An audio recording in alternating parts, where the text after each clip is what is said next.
I'm in the Hawaiian island of Oahu.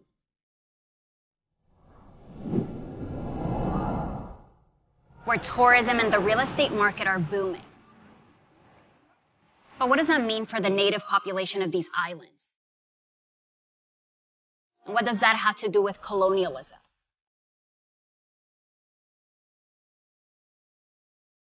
We've reached this really boiling point where we cannot survive at home anymore. It's like we're being pushed out of Hawaii. And as a Native Hawaiian, I'm very sad for our people. Every day, I think about that.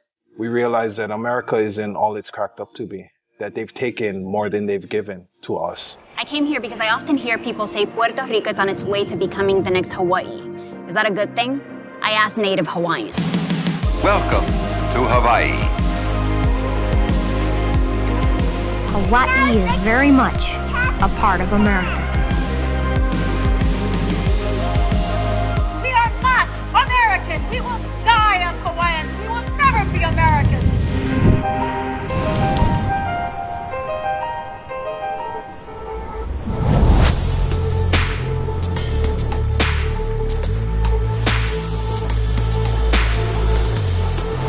The beauty of Hawaii's beaches is unreal. I had never seen water that shade of blue. So it makes sense that Oahu alone gets more than 4 million tourists a year.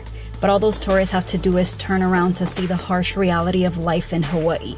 People living on the street, many of them Kanaka Maoli or Native Hawaiian. The irony is that they can't afford to live on the land that was once stolen from their ancestors. At the White House yesterday, President Clinton signed a formal letter of apology to the people of Hawaii. With the Apology Bill of 1993, the United States admitted to illegally overthrowing the government of Hawaii 100 years earlier. Because until the end of the 1800s, Hawaii was an independent nation with its own kingdom, led by Queen Liliuokalani. But that was about to change, thanks to missionaries that had come from the United States 7 decades earlier to preach about Jesus. By the 1890s, the descendants of those missionaries had become powerful sugar businessmen who wanted to make more money. They thought they could do so if only they were in charge, so they decided to take down Hawaii's government, and the United States helped them. They sent a military ship, and in 1893 they removed the queen and made Sanford B. Dole the new leader. Now, if the name Dole sounds familiar to you, it's because you've probably seen the brand before. For a few years after the overthrow, the U.S. struggled with what to do with Hawaii. One president called the overthrow an act of war. But then came 1898. And the U.S. went on a power trip with land-hungry leaders who were now going for Puerto Rico, Cuba, Guam, and the Philippines too. That same year, the U.S. annexed Hawaii.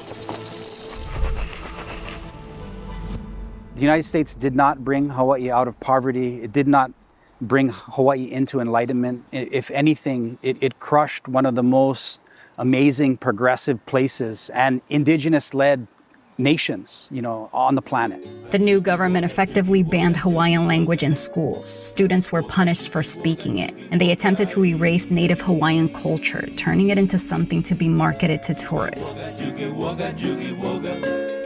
What we've experienced is the loss of our land, the decimation of our language and our culture, being overwhelmed and becoming more and more of a minority in our own ancestral homelands. By the time Hawaii voted in favor of statehood in 1959, the Kanaka Maoli were already a minority. Another thing that changed after the overthrow was the use of the land. The new territorial government had other plans for the places that were being used for agriculture. You had fish ponds and these taro patches, and our people farmed, and I think someone got the idea that they could develop it and create hotels. And so they actually condemned our lands. They kicked Hawaiian people off the lands, and they built up Waikiki, and they dredged a huge area called the Alawai Canal. Today, Waikiki looks like this. For some, it's an image of progress, but poverty among Native Hawaiians is higher than the state average. If I had a time machine, I wouldn't choose statehood for our people. I'll tell you that. Yeah. I believe statehood was a good thing.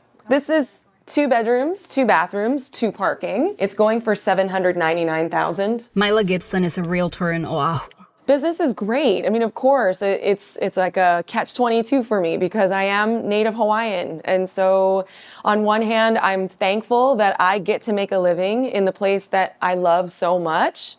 But at the same time, my heart breaks for people who aren't so lucky. The median price for a single-family home in Oahu is over $1 million. That's how much this house was selling for in a neighborhood next to Waikiki.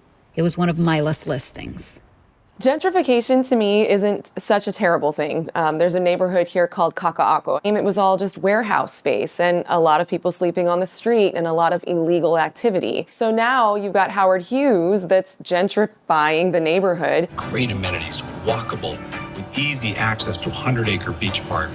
And of course, you've got delicious restaurants there, and you've got lifestyle, and you've got community. So to me, that's very positive. What I want to see, though, in addition to the gentrification, is something for Native Hawaiians, something for people that are, of a lower income bracket. We have to do something. Otherwise, we're going to see more people on the streets.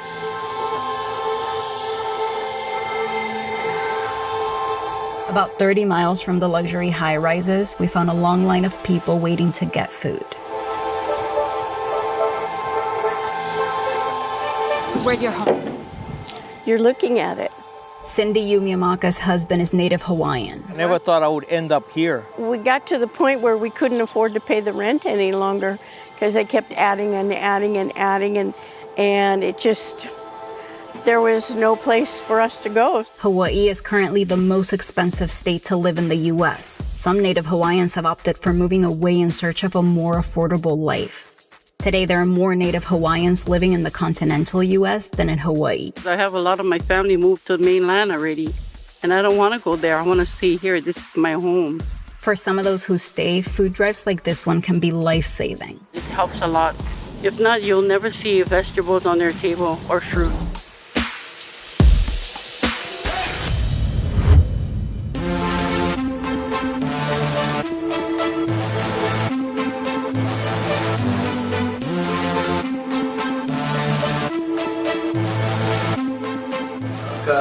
America. Nice to meet you. This is the lifeline, and that lifeline was broken in the name of development and all that. 100 years after taro patches like the ones in Waikiki were destroyed, Hawaii now imports more than 80% of its food. That's why those still fighting for independence are prioritizing farming again. Aloha, my name is Pu'uhonua Dennis Bumpy. I'm the head of state of the nation of Hawaii. The nation of Hawaii has its own flag, its own constitution, and rights to this 45-acre piece of land in Waimanala. We always say that we exit America here and we enter Hawaii there. The story of this land goes back to the 90s after the U.S. signed the Apology Bill. Wanted independence, yeah, not just sovereignty, but independence. A group of Kanaka Maoli occupied this beach park, demanding freedom from the U.S. They admit and confess to overthrowing our country, right? You confess to that, and we still got to go through some process that you think is right for us. After 15 months, the governor negotiated with them and offered them a lease to this land in exchange for ending the occupation. This is the beginning of establishing that. It's like a dot in what belongs to us. Instead of expanding the land base, how about bringing all of our people back into this land base and saying, oh, here's our country, it's getting bigger.